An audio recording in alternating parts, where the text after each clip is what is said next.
All at once, my attention was captured by a vast and singular object on the opposite slope, which rose steeply about 100 yards ahead of me. An object that gleamed whitely in the newly bestowed rays of the ascending moon. That it was merely a gigantic piece of stone, I soon assured myself, but I was conscious of a distinct impression that its contour and position were not altogether the work of nature.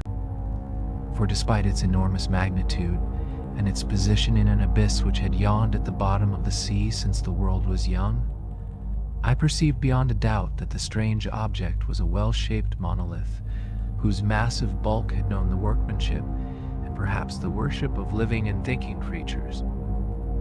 Dazed and frightened, yet not without a certain thrill of the scientist's or archaeologist's delight, I examined my surroundings more closely.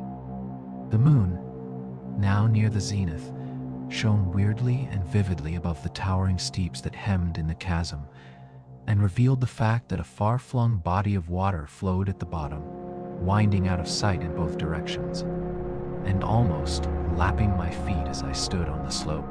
Across the chasm, the wavelets washed the base of the Cyclopean monolith, on whose surface I could now trace both inscriptions and crude sculptures.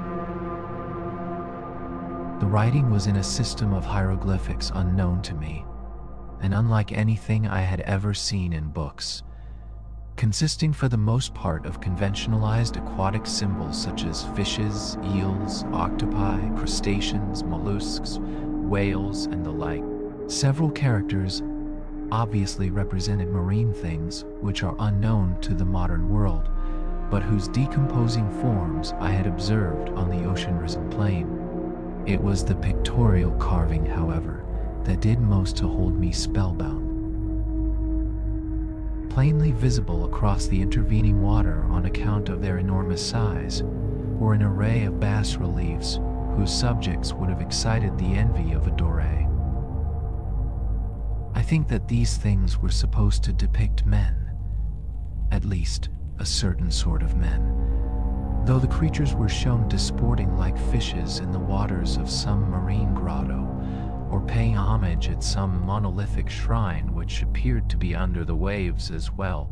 Of their faces and forms, I dare not speak in detail, for the mere remembrance makes me grow faint.